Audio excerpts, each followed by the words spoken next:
I couldn't remember if it was going to transition over by itself or not, so I may have transitioned on Whip Wednesday. Yeah, but I have no idea.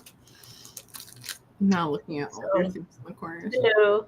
Oh, I'll go set the poll up on my channel, but heyo everyone. This is the book chat where Stevie and I, one of us picks a book that we like and the other one reads it. And then we talk about it. Night Embrace by Sherrilyn Kenyon was my pick, as it was my turn.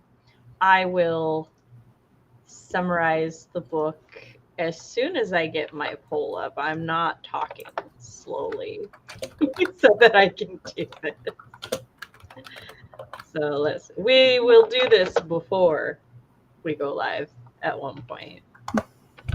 Have you read the book? Yes. No. Okay. I put something up on my channel. I rearranged my room or my bed.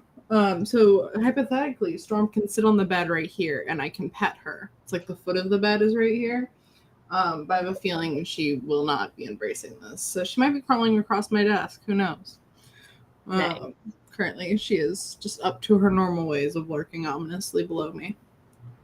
All right. So Night Embrace is, I think, book 3 of the Dark Hunter series. Book 2. Yeah, I'm trying to remember if Julian Fantasy Lover as book 0. Yeah, so this would be the second. Technically, it's the third book, but it's book number 2 in the Dark Hunter series. This one is about an ancient Celtic warrior named Talon and his kind of manic pixie dream girl, very love interest, Sunshine, whom is also the reincarnation of his Irish wife. So he his whole tragic backstory is that after his uncle was murdered, he went and got vengeance and to kill a rival Irish clan, and fucked up because the leader of that clan was Camus? I don't know. Yeah, it's the Irish god of war. It's either Camus. But they were also framed, weren't they, by his cousin or something? Yes, but he didn't know that. He did not. So, yeah, his cousin killed his own dad to frame him, so that Talon would go and kill the rival clan. Well, the leader of the rival clan happened to be Camulus's son. So the war god, being a war god, was like, nah, fuck you, you're cursed now. So everyone you love gonna die. And then his wife, first of all, she gives birth to a stillborn, and then she bleeds out. And then his clan's like, oh, to appease the war god, we gotta kill you. And Talon's like, I bet that's fair. But then they kill his little sister in front of him. And then he's all like, fuck this. And then Artemis is like, hey, you want vengeance? Give me your soul. And then they do kill him as well. He does get killed. And he just, well, yeah, because it has to happen on their deathbed. Yeah. Yeah, if you're deeply hurt and live, Artemis doesn't come for you. He's been the Nolan's Dark Hunter for centuries now.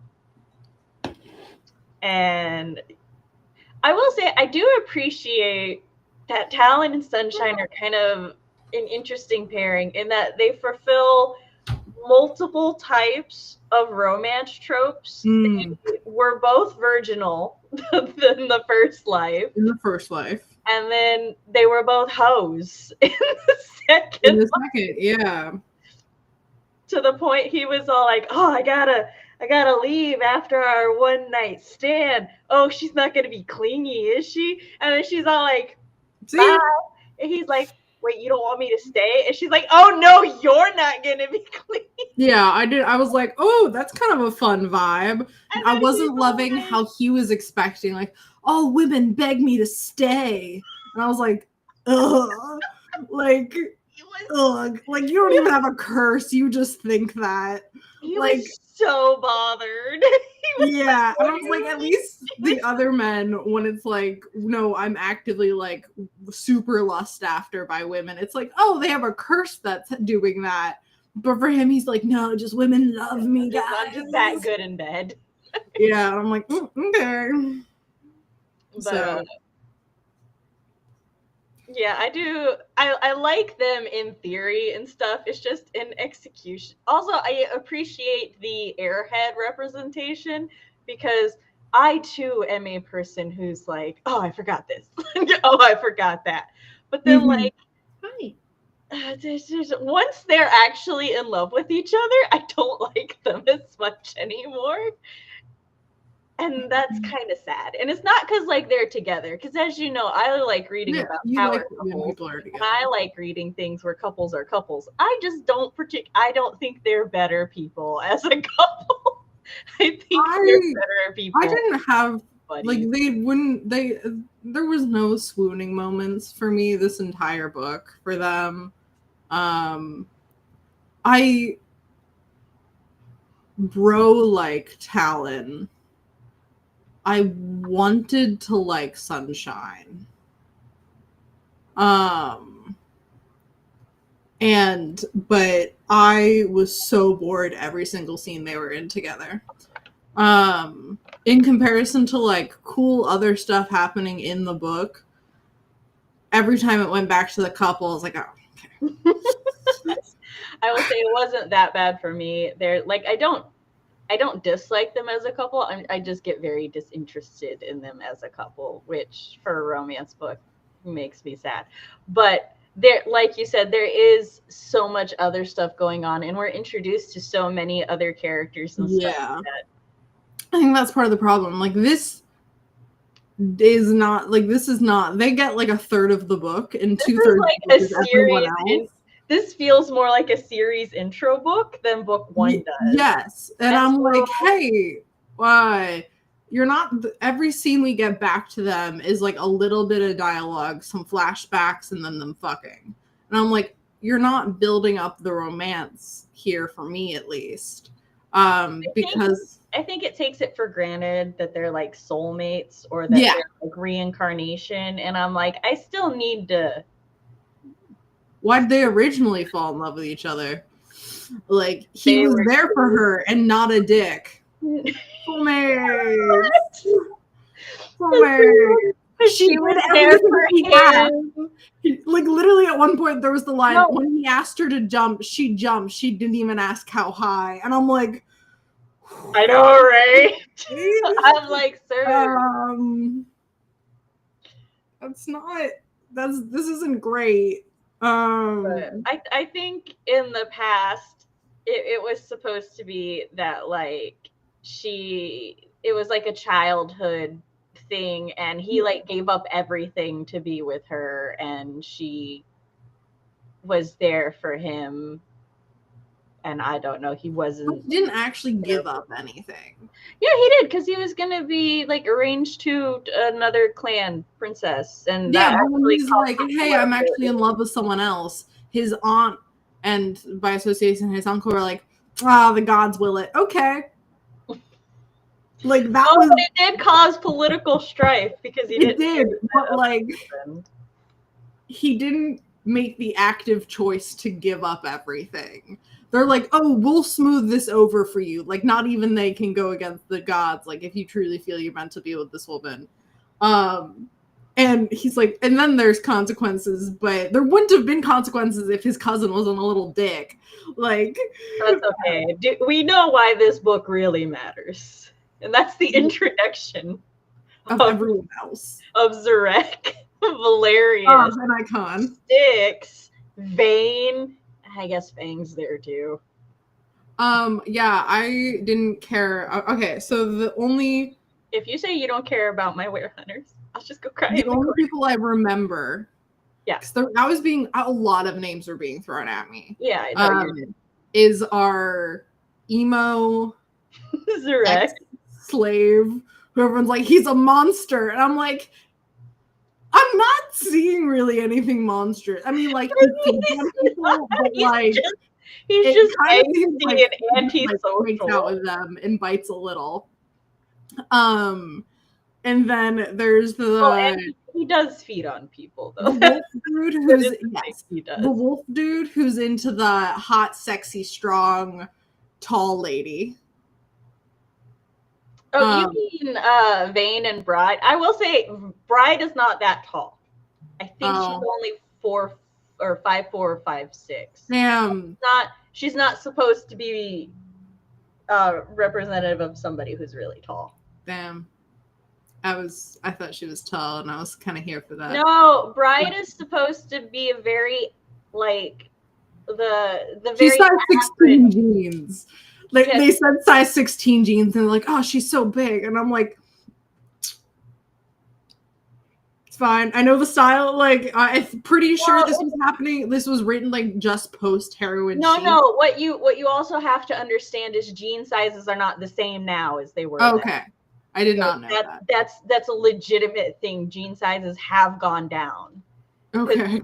Bride is she's supposed to be a bit of a thicker girl, right? Well, yeah, I mean, and so she's supposed to be kind of like a teapot,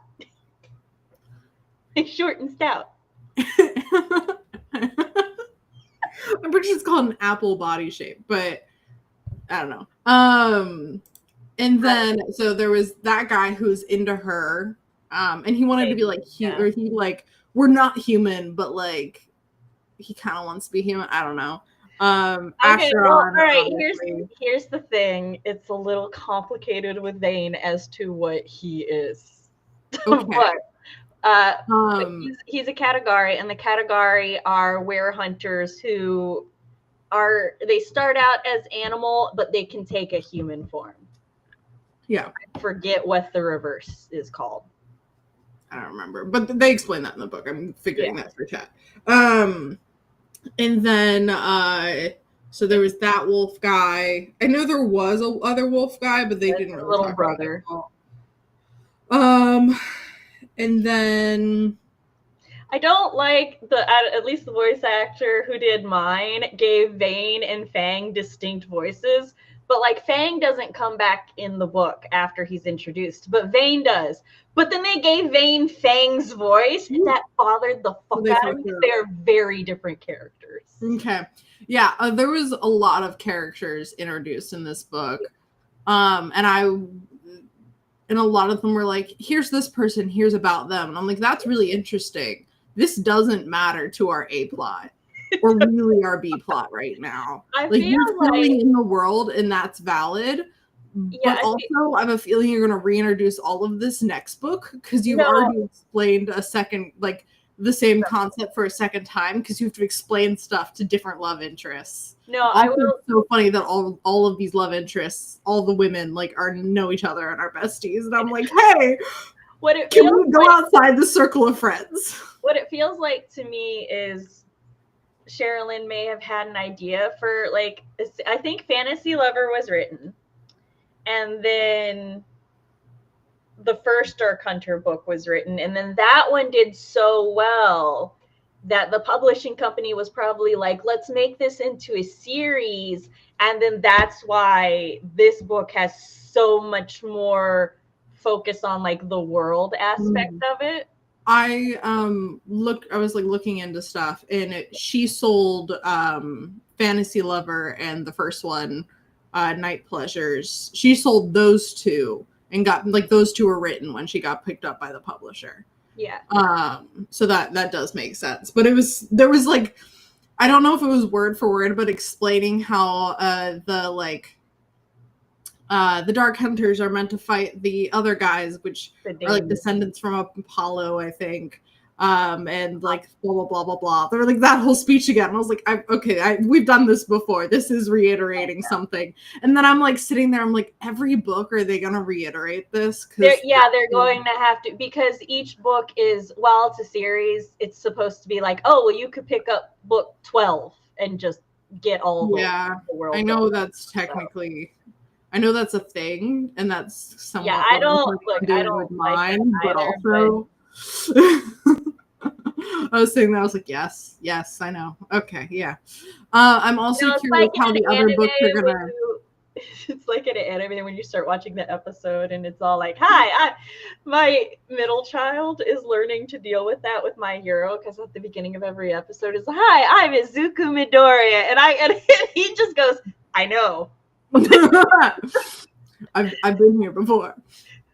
I'm the fact that I'm curious to see if every book they're gonna be like, if you pick up the stone, it's gonna hurt your hands, because we've done that twice now. And I'm like, I know this is the mechanic for getting the soul back, but if that is going to happen every book, also I'm like curious how it's not going to get like super repetitive very, very quickly. I don't remember how it works for all of the Dark Hunters, but the book 5 or 6, Night Play, is actually it's a werehunter novel. Mhm. So that one, at least, we don't have to worry about that because Artemis doesn't own the souls of the werehunter.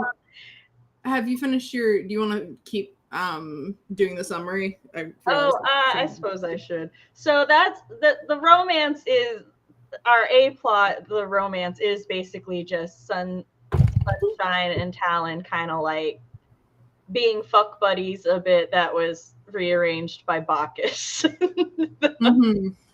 And then with poor intention. Then finding out that they're like soulmates and him trying to protect her from Camulus, Camulus and Bacchus are also like trying to get revenge and release Apollonie the Destroyer, which this is the first time that there's so many plots happening. I fucking love that goddess. I am so glad you got to hear about her. I love Apollonie. Okay, they're like, she's the big bad. Don't worry about it. Okay.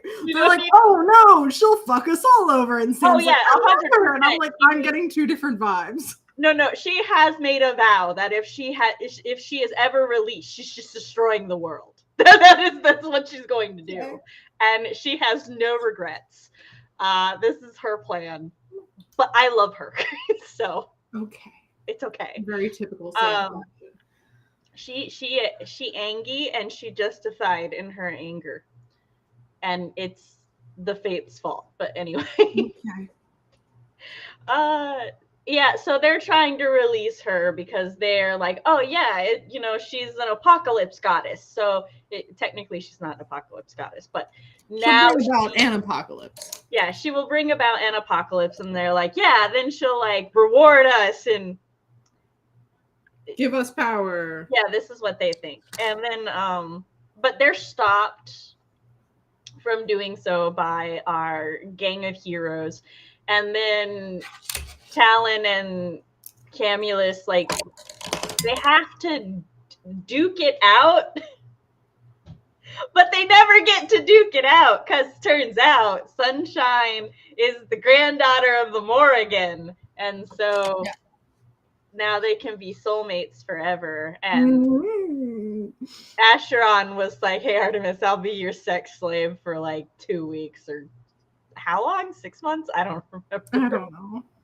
And she's like, yeah, have Talon's soul. Let me tell you, when I first read this, I'm like, I don't know if I'm supposed to be rooting for them or not, because the narrative feels like I shouldn't be rooting for this, but this Artemis? is weird. Yeah, for Artemis and Acheron. Oh, no, I think it's totally, you're not supposed to root for it. At least that's like my reading as like an adult. Look, at the time, romance novels were going in a weird direction, so I was really hoping that's not where this series was going. Yeah, I had no trust in anyone. I was only 3 books in. I think our B plot is because we're trying to stop the apocalypse. A bunch of Dark Hunters are brought in. Normally, Dark Hunters are like only supposed to be one per jurisdiction because Artemis is a paranoid bitch, and she's like, I can't have an army of superpowered, angry, revenge people like band together. Captive. Yeah, so if they're if they're too close together for too long, they start to lose their power. So. Other than Ash, their like mentor guy, because he has to train them. He's immune to a lot of things. So there's that. They have this whole like, will Zarek betray them and stuff, and much like with Bakugo, I never doubted him. No. I was like, no. There's a scene where he's given pottery, and I'm like, no, this is a bully breed. That's what he is. He's like a dog that's a bully breed where everyone expects him to be terrible, but it's like, no, he's like, he's not. He just wants to be loved. Perfect. But they're like, oh no, he's breaking our rules and sucking blood. And I'm like, people are into that, honestly.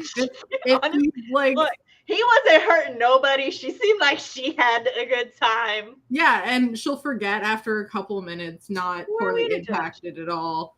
Other than some blood loss. But like, I don't know. Other than some blood loss, casually. I like him, obviously. Okay, so I don't really think there's a lot that we can talk about with Helen and Celine that we haven't already, mainly because, like, we've already said everything we wanted to say about their romance, and like you said, their romance actually only takes up, I'd say, a third of the book, and the rest of the book is about the world building and the other characters. So I want to ask you about the other characters. I want to do my little like rating the book and stuff first. Okay, go ahead. I would give this book probably, as general as a book, 3 out of 5 stars. Oh, that's not as bad as I thought. Maybe I'm trying to be objective here. Is it direct? On Charlie scales? Sorry, CV scales. That's how much I. Yeah, maybe like 0.5. Also, I did not enjoy this book. I wanted to. I was like, yeah, you know what? Like, I can be chill with sex. I can be mature. And I was about to say, it must be said that this book, CV did not say anything about the sex until. And admittedly, this is a very questionable. They're like, I don't even remember the emotional beat leading up to it. They're just like, I think it was when, because he was gonna ask Cupid to be like, make her not love me anymore, and Cupid translates to her hating me, which is wild. Cupid, make her hate me, and it doesn't work. And Cupid's like, wait. What are you soulmates? And it's like, yeah, your wife said we were soulmates. And he's like, somebody should tell me that. I can't do shit about that. Yeah. So then they drive away like angry and desperate, and then they like have to pull on the side of the road, and then they fuck on his motorcycle. I'm like, is this a back road? Is this a highway? I was figuring they're like still in the city. I don't know. They're just fucking. I was like, there are many places that one can have sex and have public sex in a book and stuff that I'm just like, it's people's thing. That I'm concerned about. It's also like a balancing thing. I don't. People are driving by. So. I was like, whatever for a lot of the sex. There was one sex scene where I think he's working out and stuck upside down. And I was like, this is actually so funny. Like, I'm pretty sure this is supposed to be a sexy scene, but I'm like laughing through it because I'm just imagining like the mechanics of he was like, doing pull-ups. And then they're like, let me with a lot of oral sex. And I'm like, what? I need to know the logistics. So that was, but I mean, whatever. I was like, whatever through all the sex scenes, like totally just like, well, wanting like speeding up to 3 times speed, and being like, okay, I would skip this, but there might be plot, but that wasn't even the sex scenes. There was just so much going on. and I struggled to care about any of it. I'm sorry. Because the things that I do find interesting, they're like, dangle, dangle, yoink. And I'm like, oh, wait, that was the only thing that I find interesting. Oh, you mean the thing that you're planning on doing to your readers? Yeah, except my main couples are cool. I know, I just thought it was funny because And have cool you did plot. I'm only calling it out because you did the exact same motion during Whip Wednesday. Yeah. I was like, wait a second. Yeah, but I'm better. I'm different. It's different. No. We have to take a moment to where we're like, yeah, I still don't like it when they do it to reading, I'm like, this is educational for me to read and figure out what I don't like as a reader. And I was okay. Like, I was okay with how Wolf's thing was handled. Like, the dangling that in front of and then taking away. Or the Wolf. Viking boy. Well, yes, Wolf, the character. I'm super interested in that. The whole, like, people forgetting him. Like, super hyped. Wish he showed up in the book other than the first conversation. Considering he was mentioned later. He and Talon have been friends for a century. Yeah, they talk about him later, but I'm like, are you gonna call your friend your best friend while you're having all these emotional turmoil things? No, he's doing things. Apparently. Hi. Sorry, Storm. But I will say this is Chris's favorite Dark Hunter book. He had read up to, I think, the 9th or 10th one, maybe. Wow. So but can't relate, but okay. I like this. And again, I like this book. I'm not like Talon and I almost said Selena. Sunshine. Oh, but Justice for Poor Bill.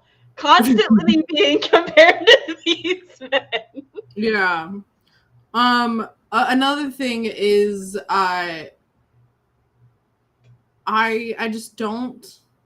I figured out at one point in this book, the reason I think some of this series is not going to hit for me is because I don't like the tortured man stereotype, like, or trope. Like, I don't like that archetype in romance where the tortured person man redeemed by or shown like a softer side of the world through love and like I don't like that trope, or I don't like dislike it, but I'm like, this does nothing for me. Like, this is Are you apathetic towards it? I'm apathetic to it. I'm like, okay, like I like it one time, but I'm not going to be able to enjoy a series of it. Like, already in this book, and I'm like, oh, the stone thing again. Okay, which I understand that they're formulaic in a good way. Yeah. Like, it's a good formula, but the formula is not for me. But what about Zarek? Okay, but he's different. I'm hoping that his book will be different because I don't know, he's weird.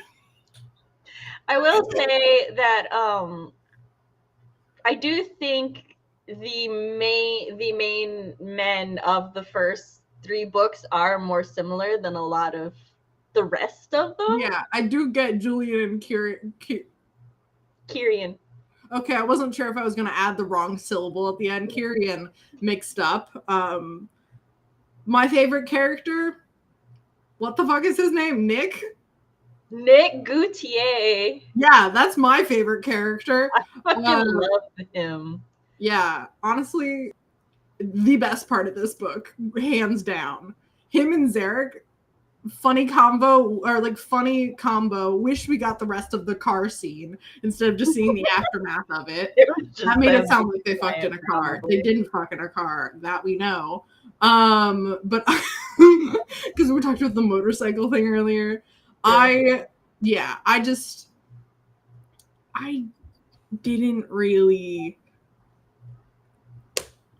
wasn't really here for a lot of the things. Like, I think part of that, I was listening to it very sped up, and like the deadline, I hate deadlines. I'm terrible at deadlines of like having to finish it by the end of today. Like, that definitely is cutting down my enjoyment. But I think the like core tropes that this series is built on are just not really my thing. Which is nothing against the book. It's just the books, but it's just like, oh, I'm learning something new about myself. Hi, Storm. Yeah, which is good. I do think that they are my bread and butter tropes, though. Please give me a poor damaged soul give me time travel a million times over the same way, and I'm so here for it. Like every single time travel. Like never. I'm like, oh, amazing. A secret identity, oh, amazing. Guess what? This is just like, okay. Guess what the Were Hunters can do? Time travel. I know. I mentioned it, and I'm like. You're like, I just messaged Sam that I didn't want to continue this series, boy. Yeah. Because there are things about it that I find interesting, but the vast majority I'm just like, okay. Which is why I don't think we should continue Dark Hunter for the book talk. Yeah. But if you're like, hey, I decided to read this book and I got it from the library, I'll be like, bet. I'm going to bring I'm going to pull my mother. And we're going to my family vacation to the beach is next month. And I might have my beach book be the next one, mostly because it's funny.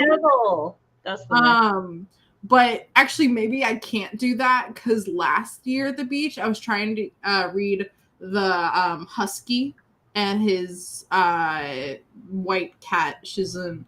And there are like sex scenes in that, and my little cousins are like, "What are you reading?" And I'm like, "Whoa, okay." So maybe I won't do that actually. I don't think Zarek has public sex, at least. That's good. I feel like he wouldn't. That's the thing with him. I feel like he's less of the other. He doesn't know what love is. That's great. Love that for him. What love is. For the other Dark Hunters, I feel like our outside impressions of them when they meet other people is, wow, he's so hot and brooding, or he's so hot and suave. Oh, he's so hot and complicated. And meeting Zarek, it's like, oh, that's a fucked up man. That's a psychotic motherfucker. Like, okay, I'm interested. I'm interested because I feel like we're gonna have a different arc there. Hello. I'm like, yes. I have no mental image of him other than like, up to this point of our current Dark Hunters, Zarek has the most fucked up backstory. Oh yeah, it's even from what I know from this book, I'm like, hey, what? What I like, and this is one of the things that always kept me coming back to Dark Hunters, is so Zarek and Valerius are both introduced in this book, right? And they're both Roman. Mm-hmm. And so far we've had Greeks and a Celt, right? Yeah. And this is when the like historical, like the political things go, right? Because nobody wants Valerius there because he's Roman. And not just because he's Roman, but because his grandfather, who was also named Valerius, is the one who tortured and killed. Yes. Kira. He just popped back in. I did notice that. And I was like, yes. Oh, that's so there's already that. And then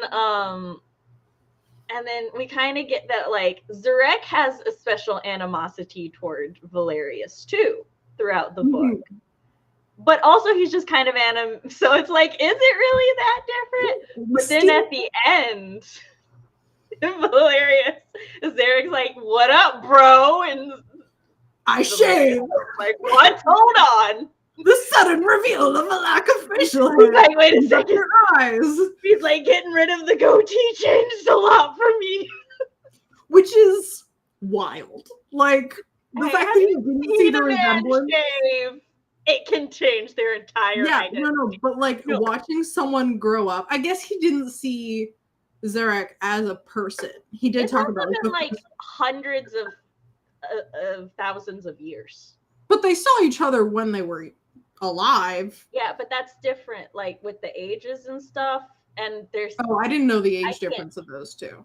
Yeah, it's also there's a lot to it as to and as it said from Valerius's point of view, he didn't actually stop to get a good look at Zarek until that point. Yes. Because like this is all at night and stuff, and Valerius is like has been avoiding because there's the Greeks that want to kill him, and the Celt that is friends with the Greeks. So Valerius is pretty much just like, I just need to get my paycheck. So that yeah, I don't know why I'm stationed here. But do they do warriors from pre-Greek times? This is the second one. And Zarek being top 3 is valid. What are your other 2 top ones? Yeah, who are your other 2? I think I fucking hate Artemis. Which sucks because I love Artemis. Let me finish what I was gonna say. Okay. So I like that already we're introduced to like 2 people, and because we're given Valerius's perspective, where it's like it's totally valid that Zarek would hate him and everything, but also like there's a different side to Valerius's story. So even though we're going into Zarek's book next, where it's going to be 100%, like bias against Valerius. Yeah. We're also given enough for Valerius for us to keep our mind open for when we get to Valerius's book. Yeah. Right? Oh, yeah. And there's a quote from my favorite male lead, and his quote is, just because you had it bad doesn't mean I had it good. Yeah. Yeah. And I think the series does a really good job with that. Mm-hmm.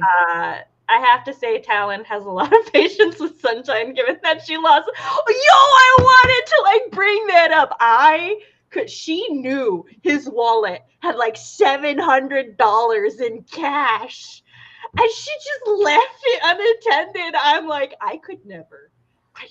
God, I would feel so absurdly shitty about that. And he's just like, she's like, oh, I'll buy you new pants. And I'm like, give him his money back. You lost his wallet. I was wildly disappointed by the Talon suppressing his emotions mechanic. I thought it was going to be bigger or something more than it was. Like, oh, when he has emotions, his powers go away. And I'm like, okay, that's like where he has to suppress his emotions. And I was thinking like he was like the reason he wasn't getting angry at first was like he has like some magic spell that like dampens his emotions.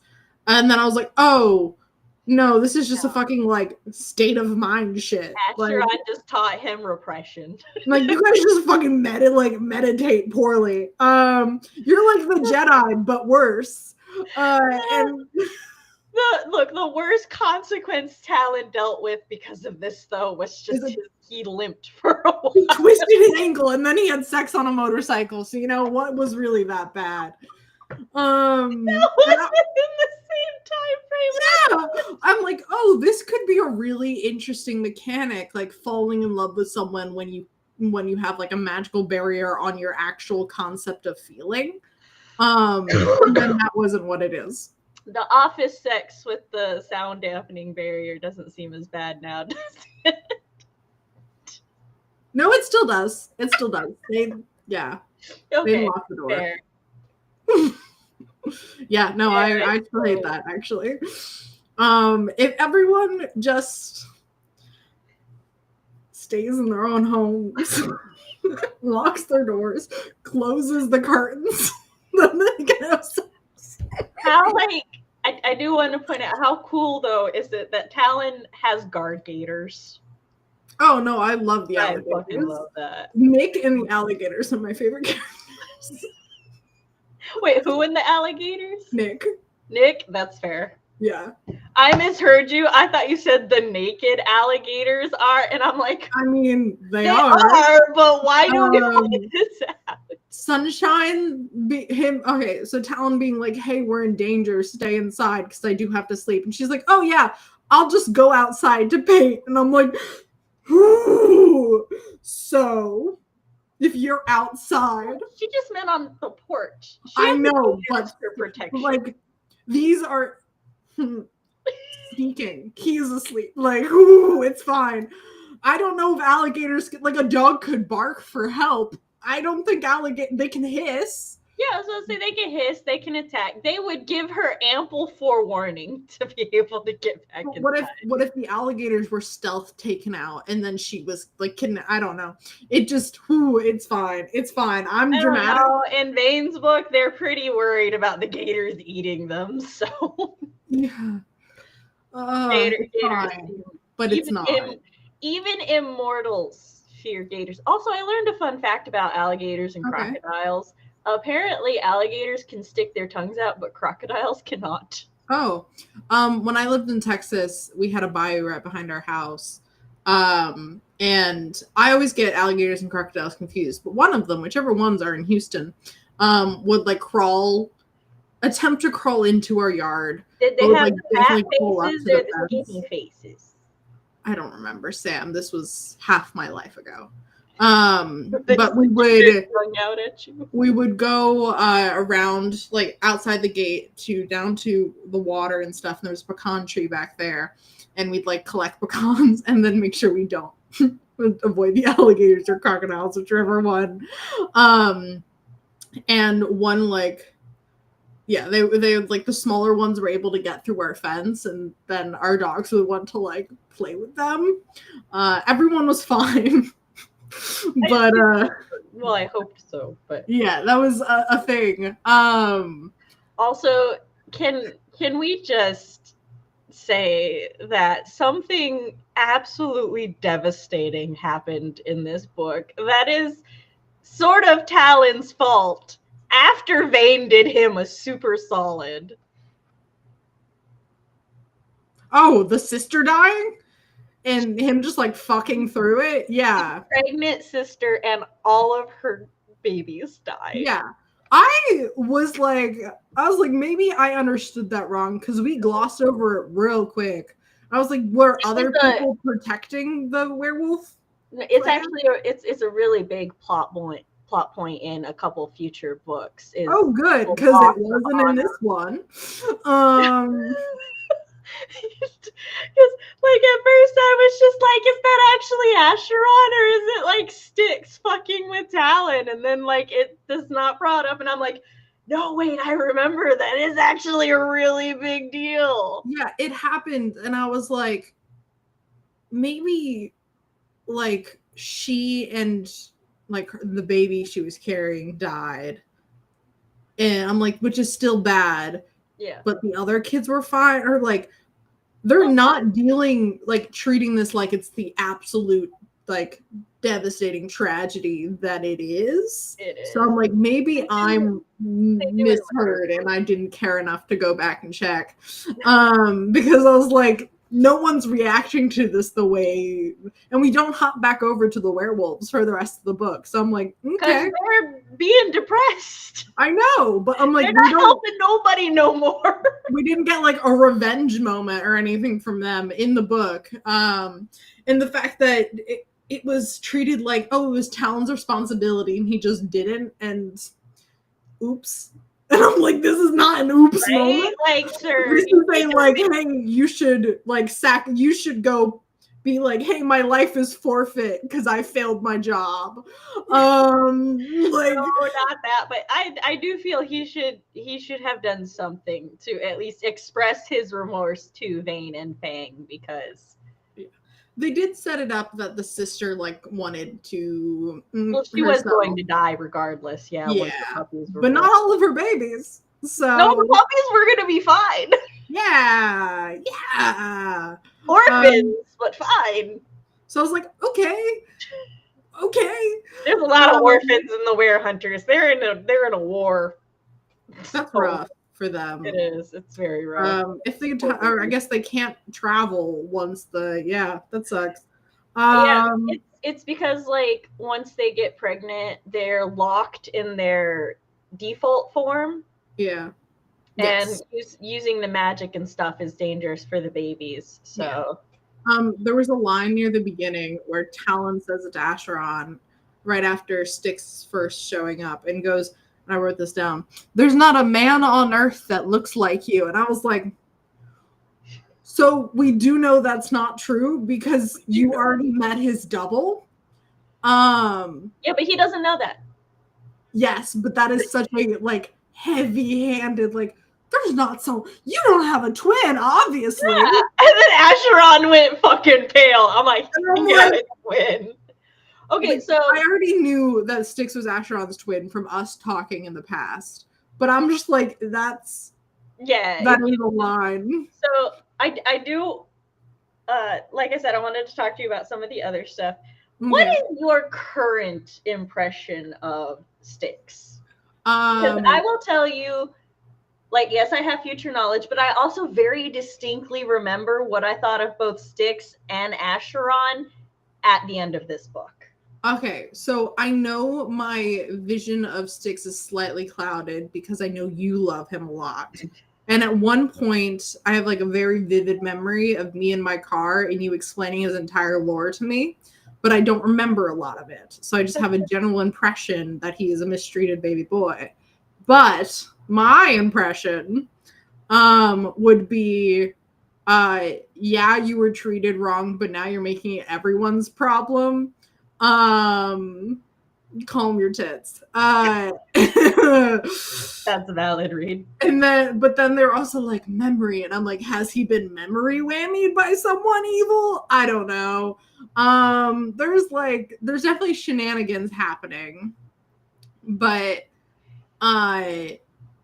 so far I'm like, you're either really like over dramatic, but also like, it's not your brother's fault. It's not his fault. Your parents suck. In general, your parents really suck. Acheron, I feel so bad for. Supposed, like, I don't know, the fucking sex drugs thing and the sister dying and him not helping. I don't know what that's about. I think it definitely happened. I'm not like Talon where I'm like, oh, he wouldn't do that. I'm like, no, he definitely did that. And that's why he's been a nice person to you guys for all of this time, is because he probably feels hella guilty. But also, Acheron is willingly giving himself up as a sex slave to help his children, brothers get a better life that he can't have. So MVP currently. Not gonna lie, kind of an icon. I hope he's not secretly evil. It seems like he was a shit person, but it's been 11,000 years. He's allowed a character arc. I'm curious about his past, but as of right now, I'm like, oh, he was probably horribly mistreated. He found solace in drugs and sex. Don't know what the fuck with the sister thing was. Maybe he thought he was hallucinating because drugs, or if he was on the crazy sex drugs, he was probably having sex hearing his sister get murdered because crazy sex drugs. Also, I don't know how the sister treated him. His parents were dicks. His bound by soul twin brother thing. Yeah, I got no idea. Styx was probably like told every single misfortune that ever happens to their family and kingdom was his brother's fault. So it probably had growing up with that poisoning his mind. But I don't really know who he is as a person other than right now someone who was, you believed that. And I don't know what Acheron did to deserve Styx's hatred other than existing. So yeah, that's my take on the twins right now. Alright, so I will say that like this book is one of the longer on average books, because that's one of the things I was looking at. Well, is the average book is between, it looks like they range from like 6 to 10 hours. Acheron's book is 24 hours long. That makes sense. Styx's is 31. That also makes sense. They have a lot of time they've been around. You gotta get 11,000 years of plot in there. And it does seem like their stories affected everyone else's stories. I will say, so when I first read this book, I was like, I did not like Acheron. I didn't like Acheron in the first book. I didn't like him in the first one. I still didn't like him in this one. I was like, look, I think it's hilarious that you guys know this about me. I'm mildly rebellious. And the narrative and the characters were working too hard to tell me that I should love this really cool character. And I was like, no, I don't trust his ass. I don't know what's going on. I'm feeling it's almost the reverse. Like, I feel like the characters being like, we trust him so much, but the narrative's like, he's hiding something from you. Don't trust him. No, I don't think the narrative's trying to say don't trust him. I mean, in this one, a little bit, it's like, oh, well, there's some, but I feel like it's more trying to tease the reader, where it's like, oh, he's got a dark past and stuff, and oh, it like hurts and affects him, and Styx is like using this against him and everything, and he's trying to, you know, hurt and undermine, but like, because Acheron is so amazing, his dark hunters know that like he can't be anything like Styx is describing. And what I got from Styx by the end of this book is, look at this suicidal boy. Look at this boy who just wants to die. Because like when he was supposed to stab Acheron to release Apollomy, he doesn't. Like, Camulus and Bacchus are getting really pissed at him because they're like, fucking kill Acheron. But what is Styx doing? Hey, bro. Hey, you suck. Hey, you know how. I do feel like Styx was using the gods for his own advantage. He knew the exact buttons to press to get under Acheron's skin. And so it's like, more than anything, he was trying to like make Acheron lose control and release those god powers. And I'm like, this motherfucker just want to die. Yeah, I was not getting that he was. I definitely like he had a different plan from the gods, and that was interesting. Yeah. And then when he talks to Artemis and them, he's like, I was in the Elysian fields. And I'm like, so he's been dead before. And like Elysian, like, you don't just go to the Elysian fields. Heroes, You're rewarded. So like, however he lived his life and stuff, he was allowed to go to the Elysian fields, and now he's back. So I was like, this motherfucker just want to die again. Yeah, like, I do get that, but also I'm like, there's something he wants to die again, but I feel like instead I'm not getting the impression that that either of them have ever approached this like a rational conversation. Oh, no. And like, it's like you want to know what the fuck happened, that this is where these two are. Also, but I also feel like they never attempted anything that wasn't batshit insane between them. It's also like really interesting because it's like, oh well, we need Atlantean blood. These two are twins, but only one of them has Atlantean blood. I texted Sam about that. I'm like, are they just gonna end up? Why don't they use Styx? Like, he has half god blood supposedly, but he has the other half of Atlantean, and I suppose that it was an Atlantean god. At the yes, Apollomy is an Atlantean goddess. By the end of the book, because of things that like Acheron says, like, you can very easily figure out that like Acheron is Atlantean and Styx is Greek.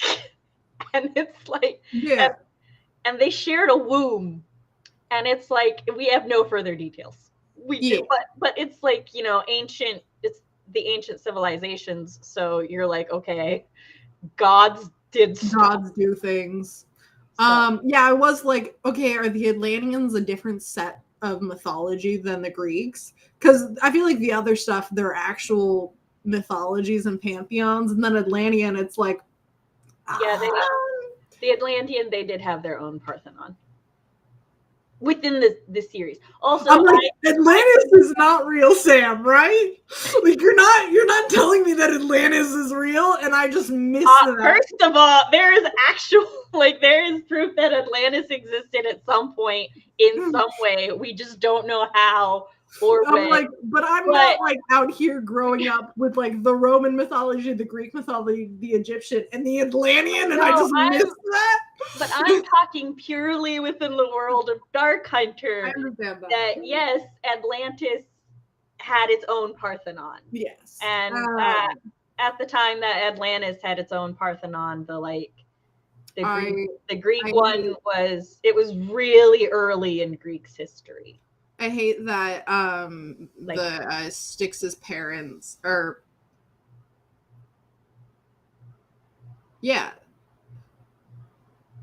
Styx's parents did the whole thing where it's like they're the dad's like, another baby, you cheated on me with a god, and I'm like, y'all live in the time of gods. You know how fucking fucked up they are. Who knows the god didn't go like, baby, or like, I don't know, a million other things they could have done without your wife having cheated on you. Like maybe the god pretended to be you. That's never happened before. Anyways, I'm sorry. I have opinions. Just didn't fuck everybody, like. Yeah. About gods.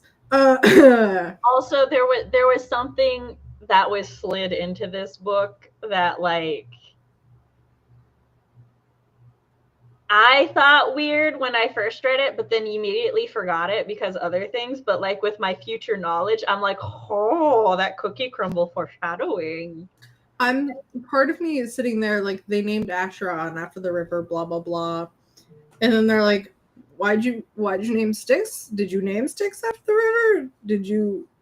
But why did you not choose like Sunshine or fucking Sunshine, Flower Baby Lovely? Like why'd you choose a depressing ass name for your other kid? Both of them after the rivers of death and woe. I'm like, come on, this is the kid we hate. We're gonna name them bad. I guess the other one also gets a Death River. I don't know. I'm judging these two parents. Oh, you should. You should judge. I'm like, I don't know you, but every line you guys have said have been really concerning, and I'm pretty sure you two are the source of all of the problems. Not all of the problems, but a lot of the problems. Make things better, no. Apollo is the source of 90% of the problems. It's very, he gets it from his dad. That's fair. Yeah, but do the werehunters fully just eat people? No, they just make jokes about it. Cool. Because I was curious. I was like, we're being introduced to them, they fully eat people. And I'm like, people? Or just like people? They're like drastically different kinds of werehunters too. Like in this book, we've met wolves, panthers, bears. There are dragon werehunters. There's dragons? Yeah, there's dragons. Why don't they just get called dragons? Why are they werehunters? They're just dragons. Sorry. Because they're not just dragons, because dragons don't have the power to turn into people. Not these dragons. You're right. Werehunter dragons don't, but why? Because in order to get werehunters, they were experimented on. And they didn't like that. Yeah, it experiments that travel genetically. But King Lycoan, he married. Oh right, they talked about this. I remember now. Yeah, he married an Apolite, and she died when she turned 27, and he was like, "Oh, not my boys." Mm-mm. And so he started hiring people to perform genetic magical experiments until he came up with 2 different lines of species, and it's like his 2 sons were merged with animals. Oh, that's very Full Metal Alchemist. Yes, but it's like, so what ended up happening, because all the animals and the people magically merged, so then you had one line that was basically the animals that could now turn into people, and then the other line were people who could now turn into animals. Rough. I believe at least one of his sons was turned into a dragon. So Honestly, it's- win. I think the royal lines are the dragon and the wolves. I think those two are the yes, equal level of mythological beings, wolves and motherfucking dragons, same level. Have you seen my research on wolves? They might as fucking well be. Hey, don't nothing kill them. Just gives them mild indigestion. My dad was doing a teaching adaptation to his like second graders, and they have to like design an animal and like choose what adaptation it has and why. And he was very specifically, I was like, can I do dragons? Because I was sitting during this class. He's like, no magical creatures. And I'm like, okay. And then the little girls that were sitting with me, we basically just designed dragons. They have wings and scales and they fly, and we're going to describe why. Wolves can control the temperature of their paws. That's great. They're not dragons. I'm just saying. Well, look, it Wolves depends on are really cool. They're awesome. No, I'm just saying, like, on as far as the levels of like magical goes, it depends on what you're thinking of when you think dragon, because a lot of draconic myths are just giant lizard that flies and breathe fire. Or no, they don't get to breathe fire in most mythologies. That's the thing. Well, the dragons I'm talking about, still, if we're comparing like worms, giant. No. You can't do that. Because no, you can't become a dragon elitist. Because you know what? The word naga is actually far more accurate to the vast majority of draconic myths than the word worm or dragon. I was saying dragon myths fit under what is classified as a naga than other things. I want to do a let's talk on this after I figured that shit out. But no, I'm just saying, if we are comparing magical levels of things, you have to be like, okay, so what is a dragon in Sherrilyn Kenyon's world? Because like when we're talking about like real life wolves, show me another fucking animal that can control the temperature of one part of their anatomy. Because you know what? Mine turned into icicles and I can't make them warm. I think wolves are very cool. I was saying as a concept, dragons, a purely fictional and wide range, or purely fictional, wide range of different creatures and magic levels and subclasses from around the world, subcategories from around the world, and then comparing that to the very cool real thing that are wolves. I was like, that is such an amalgamation of different wild world-ending, universe-bending concepts. First, the really cool, really real wolves, and I'm like, those are two very different conceptual.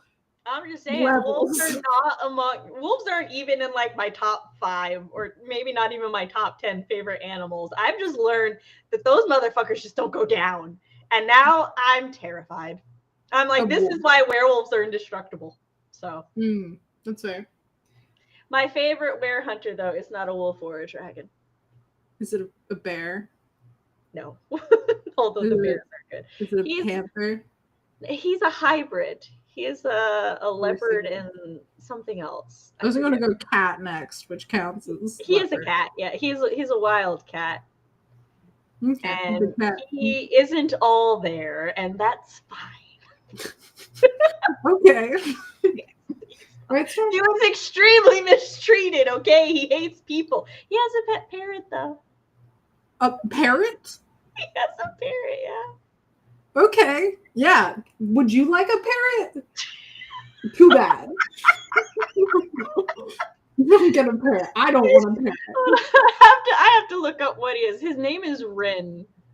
Rin? That's a cute name. I like the name Rin. Yeah, and he lives in Sanctuary. Oh, he's a Tigarian. This came out before Game of Thrones. Tigard. A tiger, like he's half tiger. Half. Okay. I'm like, That's not how it's pronounced in Game of Thrones, is it? Or am I blanking? Oh. Ren is a Tigard, a forbidden blend of two animals, snow leopard and white tiger. Oh, I love snow leopard. Damn, I can understand how the animals got each other confused. They were both very white big cats. Well, big cats. No, what happened? I know, but it's funnier if it did. No, the Fates were... See, the Werehunters are kind of fucked in so many different ways. Oh, like, what a surprise. Sam's favorite thing is the ones that are kind of fucked. Anyway, so I'm letting this get so off topic because this is technically our last book talk about Dark Hunters. So for now. The Werehunters, so, you know, King Lycoan, he was like, I will save my sons from their fates, right? The Fates be petty bitches. And they were like, we don't like that. So they were like, so we're going to make it so that now all Werehunters can only have kids with their soulmate. And they don't get to pick their soulmate. Oh, he has a monkey, not a parrot. That's my bad. Oh, I'll get you a monkey. Actually, am I your monkey? Yeah. I didn't even think of that. That was funny. Thank you for correcting me. It has been over a decade, and I knew something about it sounded off. But that's why I like pulled up the profile. But I'm not your monkey. Yeah, so the Fates were gonna be like, you know, we will we'll pick your soulmates and stuff, and that's the only person that you can like have a kid with, right? Okay. And if a female rejects their male soulmate, he becomes like not only infertile, like he can never have sex again. He's a dud forever now. She can still have sex. She can't have kids though. So just because they don't want to be in love. Actually, soulmates in this universe seem like, you know, universe bending kind of magical powers. Yeah. Okay, back to the actual book real quick, just because I remember something that it's that I want to say. Oh, it's a spider monkey specifically. Sorry, go on. Oh. Does that mean I'm Spider-Man? I'll be okay with that. We'll take the regeneration powers, please. Regeneration powers. The reveal that, haha, you can't hurt them because they're related to this goddess. The Morrigan. I texted you and I was like, I fucking hate this. This is so fucking dumb. I dislike last minute reveals like that. And I'm sitting there like, hey, could you not have told them beforehand when we spent this entire book with Talon being like, I can't love her because she'll die. She'll be killed by this god. I would like to say that, like, while I do think there were hints and there were cookie crumbs and it was foreshadowed, I absolutely detest a forced delayed reveal.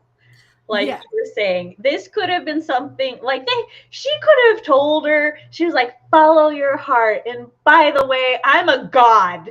And like, you're a demigod. Actually, because it's like a high priestess or something like that. Yeah. And then they're like, no, that's a whole ass god. And I'm like, yeah, it's like it's one of those things where it's like you could have like gone forewarned, right? Like Grace. Was it Grace? No, Amanda. Amanda went in forewarned with the knowledge. But like we were in Kyrion's point of view, so the reader still didn't get the knowledge, and that I'm fine with. Yeah. So like it could like, well, we're taken out of her point of view before shit hits the fan anyway. Yeah. So like she could have gone in with the knowledge that she's like, okay, and you know we could have stayed in Zurek's perspective where he's like, oh, she touches the thing, and like Zurek notices the medallion, and then he's like, wait a second, right? So like. It's just, it didn't have to be a reveal for her, even if it was a delayed reveal for the reader. And or even if it's would like have had more respect for her if that were the case, because like if she like gave him his like, oh, you're not cursed anymore, but you still have to relive the trauma you've been trying to avoid reliving. I'm like, yeah, I like not to, but like along with the. You saying like the forced reveal? I had a forced reveal in my book. Forced delay. It's forced delay reveal. That's what I meant. I had like forced delayed reveal in my book, and I was like, this is dumb, and I changed it. And then I'm like, oh, okay, this is something I don't, because I love a reveal. I love secret identities. I love secrets. But I was just like, it feels cheap. It does.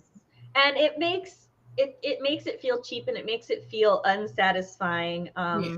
Because it's a cool thing that the fucking goddess was like, okay, fine, I'm not letting this happen to the like people or the humans I care about again. I'm just going to be a part of this line. I will bring it up that in defense of Sherrilyn herself, I know, especially from reading a lot of her later books and reading interviews and stuff that she did once she once she had the traction and stuff to get control over her like publishing contracts and stuff, that with a lot of her early books, especially her Dark Hunters, the editors and the publishing company had a lot more control over them than she did. And so there was a lot that was like taken out of her early books, and she was forced to change quite a bit.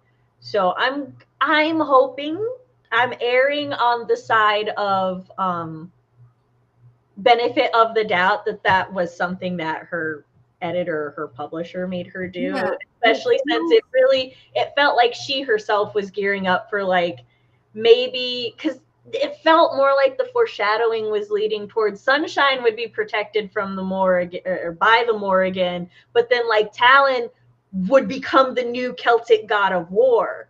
Cool. Because they were like, because they explained that with Celtic gods, if he like challenged him to battle and the god lost, then they lose a portion of their power to the victor, right? They skip that up. So I thought Talon and Camulus, I thought they were gonna duke it out, even though I read the book before.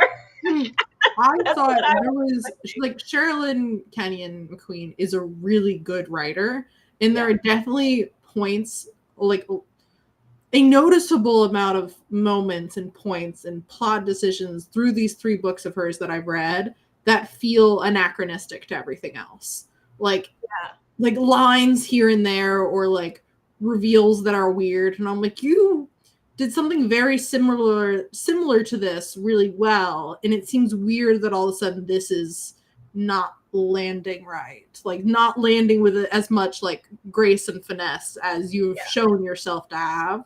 And like all we can really do is speculate about it. Actually, no, we're just gonna call her up and ask. I would fucking love to. She lives in Nashville. She's like, hey. Hey, Sherrilyn, can we go out for lunch? One Southern dyslexic author to another. I didn't realize she has dyslexia. She is. She was like, when I found out she was dyslexic and a mom of 3 from the South, I was like, can that be my future? I was stalking her Instagram, and it's such mom energy. There are so many, like, oh my god, so many pictures of her like food, like her meal of the day. I'm like, this is such mom energy, and I'm here for it. And then like her fun little outfits and pictures of her fans, and she has like for one of her conventions, she has like has like Sherry with an eyes like times of events and stuff written on like a chalkboard, and I'm like, I love this vibe that is happening here. I'm like, I know you're a New York Times best-selling author, but I feel like you're one of the moms from like Scouts. Like, I got to meet her once, and it was for the release of a book that she was co-writing with Diana. I don't remember her last name, but I read the book series. Very good series. And I was very pregnant with Michael. I was like 8 months pregnant with Michael, I think. And I was wearing heeled leather boots because I would be caught dead before I was not in heeled leather boots at the time. Honestly, me in high school. I mean, still me most of the time. I wear my athletic shoes now for chasing my nibblings, because migraine Sam not quite as skillful in the boots. But either way, so we're standing in line so that I can get an autograph, because I brought I bought a copy of the book that they were actually doing the event for, and I brought one of my other books that I really enjoyed by her. And we get to the front of the line, and she's like, "Oh my God, I saw you from all the way back there," and I felt so bad. Like, I know I made this decision. And we were like, "We appreciate you so much. Are you okay?" Because they saw I was so pregnant in the heels, and I'm like, "No, I'm fine. It's really nice." And I bet you being so pregnant was like extra pronounced by you being an absolute twig.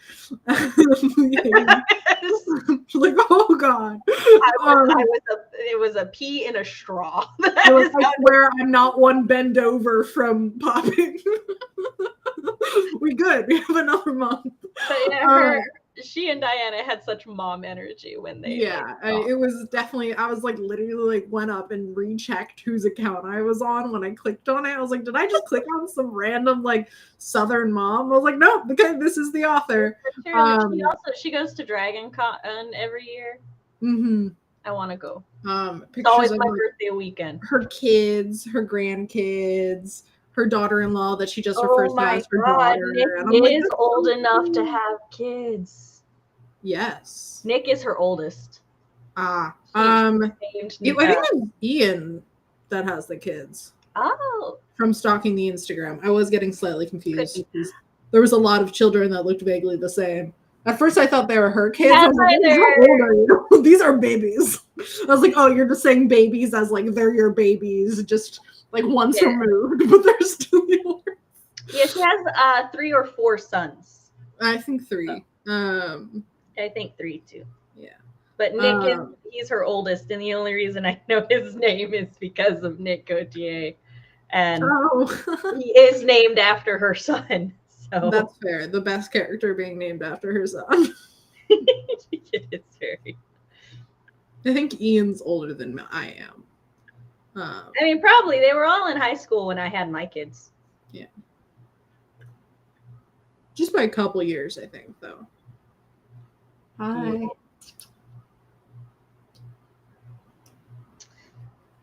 Also, she's released a book about Simi that you don't know who that is. I don't. Simi technically was in this book. You just don't know it. Okay. I'm not even trying to guess because there's so many fucking characters in this book. There was a lot of information given in this book. Yes. And pretty well done. Like, I feel like I retained a lot of it for the speed I was going through. But it was just like, okay, there's a lot happening here. I think it's because of the speed of which you and I usually speak and exchange information. Yeah, and then I also was listening to it at 3 times speed, which is not how, if I was not rushing for a deadline, I would be listening to it. Now, I had to listen to this book and An Ember in the Ashes at times 3 speed today to make 2 different book conversations. Which is wild. I thought you were re-listening to it. And then you were like, no. And I'm like, oh, okay. No, I was going to listen to An Ember in the Ashes and then start Night Embrace yesterday. And then just finish up whatever I didn't finish yesterday today. But Chris gave me my shot. And at I felt so bad because at 5, I told one of my children, I was like, just let me take a nap until 8 and then we can watch Ghost Hunt. Like, I woke up on and off and my child was playing on the computer and they're like, are you still tired? And I'm like, yeah. And they're like, they patted my head and I went back to bed. I woke up at like 7:30 this morning. Oh my God. I was like, okay. So I slept like 13 hours and I'm sitting there and I'm like, all right. I'm like, I still have plenty of time to read Night Embrace. And then Violet posts in the Nostalgia Train book club. And she's like, let me know if the time for this stream today works. And I was like, son of a bitch. I was like, how fast can this thing read to me? So. Yeah, I was about to say what our next book was. Oh, yes. Our next book is The Grandmaster Demonic Cultivation. Shout out, Rowan. This one's for you. I was considering doing the second book in the Ascendance series or Ascendance whatever. I was gonna say Ascendance trilogy because that's when I read it. It was an Ascendance trilogy, but I'm like I want to jump around, and I have done so much fucking research on this book, and I was defensive of Scum Villain because it needs defending. But this one, I'm like, okay, I love this book, and I'm really excited to have an analytical conversation about it. When you messaged me and you were like, you were shipping Nick and Asheron, I was like, this is Scum Villain's influence. No, okay, I thought they didn't meet until he was an adult. I was like, haha. To be fair, I called it a crack ship. You did. I did. But no, this has no, well, it has no, they were born in the same year.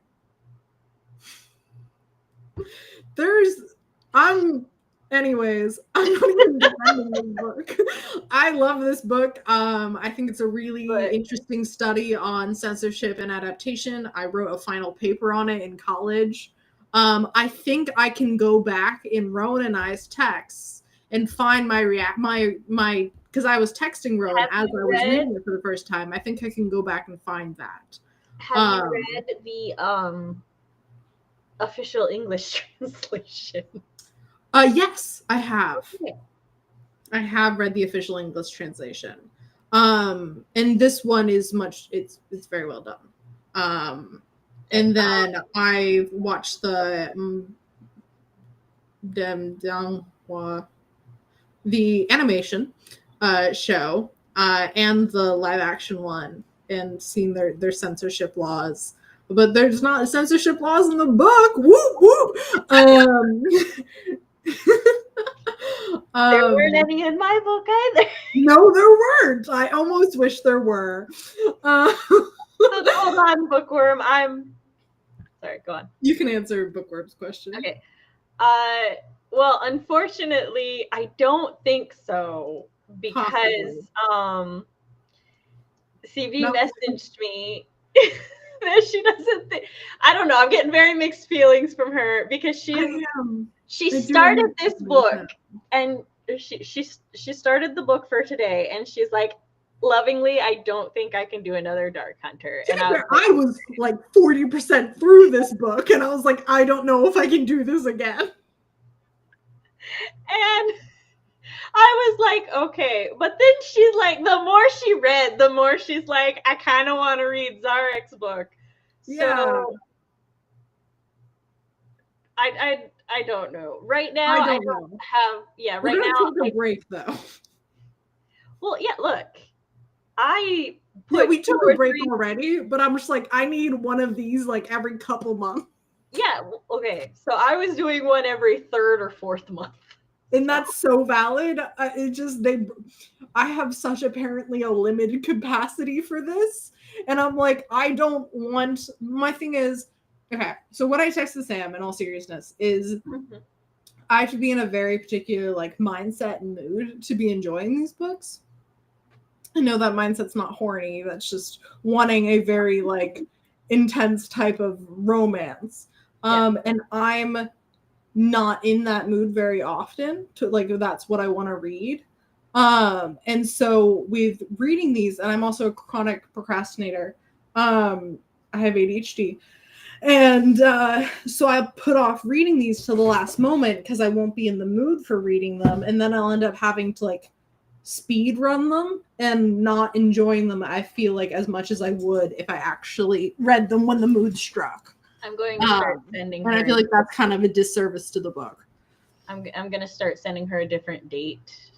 The one I post publicly. She doesn't check my public schedules anyway, so.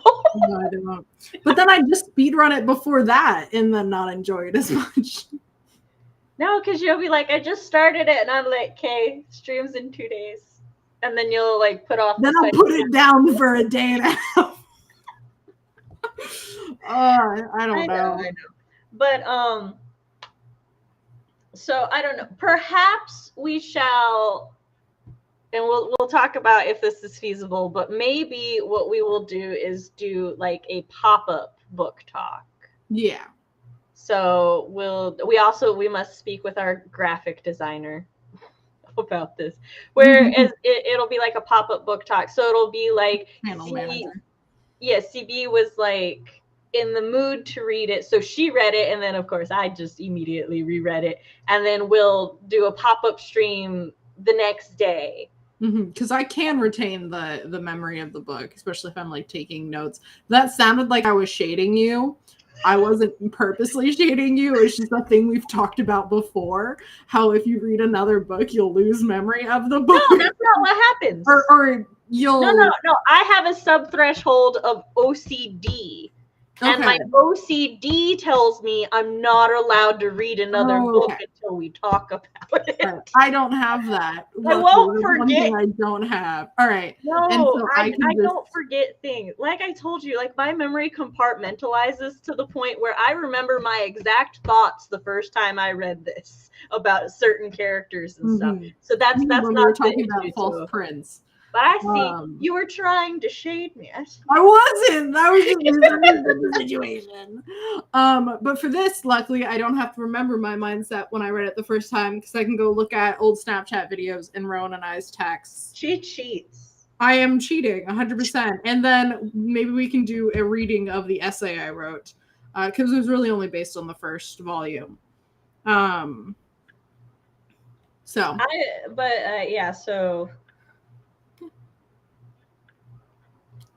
That's our next book. So as per chat's interest and request, we may start doing the pop-up book talk for specifically certain books like Dark Hunter right now. And then I had something else to say. This is by the same author as Scum Villain. Yes, it's. I don't know. I'm excited. It is a sensation in China. Like it. There's this one is sets and stuff. We always have this one in stock at conventions. Yeah, it is, and it's a fantastic book. It should be. I love a lot of the tropes in it, and so I'm excited to. I wish. Yeah, never mind. I'm not saying that. I'm excited about this one. I think if this is the one I think it is. My mom really likes them, but she says that she gets confused because of all of the reincarnation because sometimes their names are really similar. So everyone in this book has 3 names? That's the one. My mom really likes this book. She's just not 100% certain she knows who is who. I did the but like, do you understand how good a book has got to be for somebody to like it? Yeah.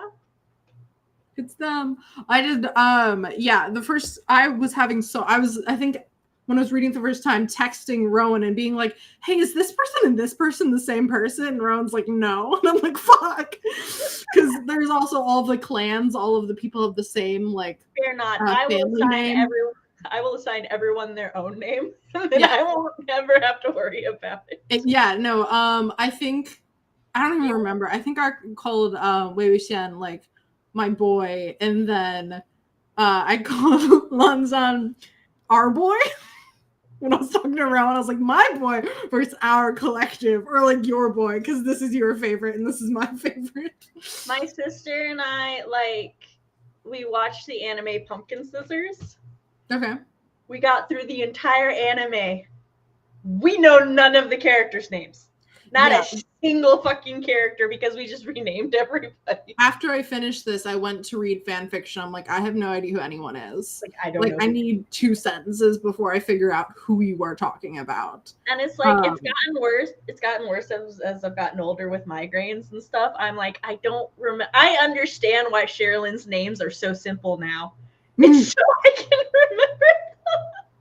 And part of it, I listened to this book somewhat. Like I listened to like a fan audiobook recording. And so I didn't know how they were spelled either. When I went to the fan audiobook recording to the actual reading it, I was like, oh fuck. I don't know if you noticed I spelled Zarek's name like 3 different ways because I don't remember. I was just matching what you wrote I and know. not even know how to pronounce his name. I was like, oh, it's that guy. Oh, Zarek, I'm very excited for you to read just more of the series, especially the farther into the lore we get. So I was just gonna be like, it can just be me and you, but Bookworm Jellies is so excited too. Now I'm like, no, it must be for the people. Yeah. I know for Grandmaster, our entire chat is just gonna be Rowan coming in with very niche fun facts about the series. Because this is how Rowan and I became friends. Was this series? I walked into one of the like public halls at our college. We had a class together, and they asked for a ride back from town because I was one of the only people on campus with a car. So I went and picked them and their friends up, and I didn't really know them that well. And I was gonna drop them off. But I like walked inside with them for some reason, and then they like turned this on. And I was like, what is this? What are these pretty men in long flowing robes? So I will also say that I have picked out the rest of my books for the rest of the year. Oh, go you. I haven't. I had to fix my list after, because originally I had a Dark Hunter in there and then Demon in My View. Okay. Which now that I realize, I replaced Dance with the Devil with Demon in My View. I think I'm gonna do a couple children's books. See, the thing is with mine, like, what are some books from your past they really enjoyed? Go back more than like 5 years, and I was a child, so. Hey. Either that or old man fantasy. That's basically what I read as a kid. Look, we're gonna delve into Child Sam too, but also a lot of new things. I don't think any of my book picks has sex in it until maybe December, but I picked it because it's a cozy Christmas one. Okay. And it's queer. Amazing. All right. Absolutely nobody in my poll has read this book. Oh, let's see if anyone answered mine. Oh, I got one person that said yes and one person that said here for the vibes. Oh, Bookworm Jellies is in my chat. Hi. I just assumed they were in yours. Liz was also in mine. I just assume everyone comes from your favorite.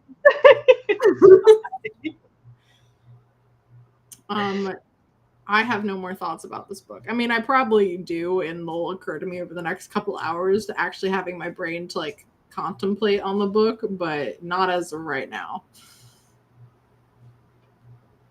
I hate the name Sunshine. Sorry, that's the one. Hey, what of the children's names would you have preferred to be Storm, Sunshine, or Rain? Storm. You know what? I should have known that. That's a fucking cat's name. Or Cloudy Day. That's awful. Yeah, she said if there had been another child, it would have been Cloudy Day, so she was really glad her parents stopped at 3. Oh my god, every time they said the god that cursed Talon, I thought they were just saying like cumulonimbus. Like I was like the cloud god. I know they're not saying the name of a cloud, but in my head he's the cloud god. And I just need you to know this entire time when you've said it, when you've mentioned him, every time I've mentioned him in my head to like my brain to mouth filter, I had to move out of the way saying the cloud god. I 100% see how you got that, but yeah. Again, I'm hearing it on 3 times speed, and I'm like, it's the guy, and I'm like, okay. Cumulonimbus. So right now, whose background are you most intrigued to learn about? Not just like whose book you want to read, but whose background are you most intrigued by? These are all really depressing backgrounds. Yes, I do believe the way I describe this series is no, I knew. This is rough. Yeah. There are no happy backgrounds. Nick. No. Oh, girl, no. His is not happy either. We've got that. I would have to say, His mama had him when she was like 15. She Yeah. worked in a strip club. I would say Acheron, just because his background directly affects Styx's. And then he's been dangled as a like mysterious figure for every book so far. And I'm like, okay, I want to know the reveal of that mysterious thing. And because it spans such a long time period and it's like very lore heavy, hopefully. And not just like 24 sad. hours of lore. I mean, it's going to be sad, but I feel like at least with Julian's, it was, hey, this bad thing happened for a really long time. But it was a fairly simple bad thing that happened. So I'm like, oh, maybe the sprinkling of lore will help mellow out the utter devastation of whatever happened in the past. Yay!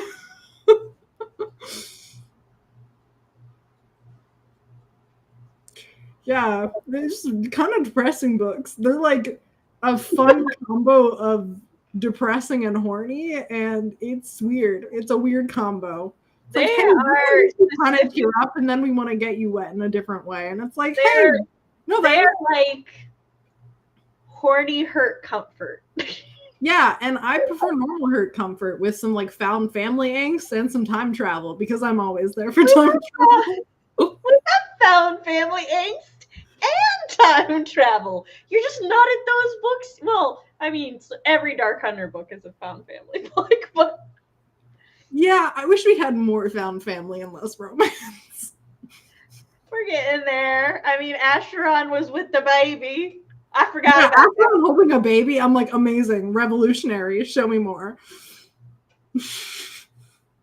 Acheron and Nick, and I'm like, amazing, revolutionary. Show me more. Really, anyone would do? You're being sarcastic. No, I'm not. I actually want more content like that. No, rather than just like fucking. No, it's the revolutionary sounds sarcastic, and then the show me more sounds genuine. Yeah. I mean, it feels revolutionary because everything else is kind of drowned out by he sunk himself into my wet, pulsing heat. And I'm like, okay. She made him hurt in places he didn't know a man could be sore. Yeah, and I'm like, I don't know what those places are. You've been having sex for so long. What about this random woman? Not random, but like this woman who wouldn't have that much sex. I mean, like, I assume you slept with like master courtesans or something like that, like in your really long lifetime. Yet this one lady who's in her 30s, like she's longest she could be having sex is gross to think about it, but tops 20 years, hopefully. Like, what? Hey. This is where you're sore. Sorry, I'm just. I don't want to think about the sex that much, but I'm also thinking about the sex so much. Bookworm Jellies is right. No, is Acheron hornier? Well, that is a complicated answer. But also, I don't want to read his because I know there's going to be so much like. There's some heavy trigger warnings for Acheron. Yeah, and that's another thing about this series where I'm like, don't love that kind of stuff in my reading. Like, I understand it as a plot device, and I'm okay with it every once in a while being a plot device and stuff. But I'm just like, I started reading a fucking like fic yesterday. I'm not gonna say what it is because it's so much goofier. But and they're like, oh, here we're putting this like, you know, content warning kind of stuff in there, and I'm like, oh, I don't want to read about this. Like, this is, yeah, no thanks. There's so many other stories out there, and this is just not what I'm. Yeah, no, I agree with that. When I started reading Dark Hunters, and the fiction at the time all of that was like everywhere. And Dark Hunters was actually kind of a breath of fresh air because women were not the targets. Yes.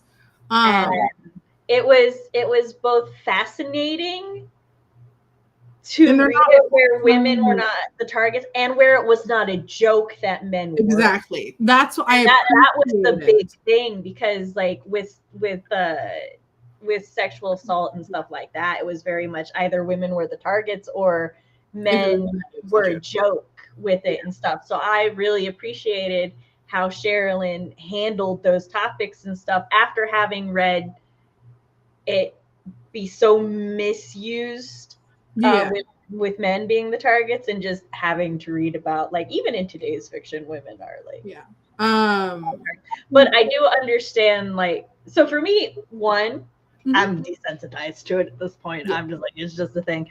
But I do like I said, if I had remembered that it was in this book, I would have warned you, because I remembered that it was in the first book. I mean, I assumed it was going to be in this book because the entire relationship between Artemis and Acheron, but yeah, but I forgot.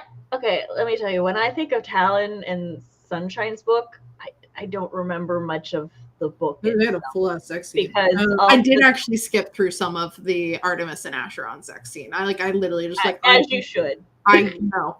I'm not listening to this right now. Or ever. There was nothing plot related going on. Yeah, that's what the thing. I like skipped ahead and I'm like, no, she's just being an asshole. Okay, she's still being okay, we're gonna all right, they're talking about plot. Okay, they're not talking about plot anymore. And that was basically how I went through it.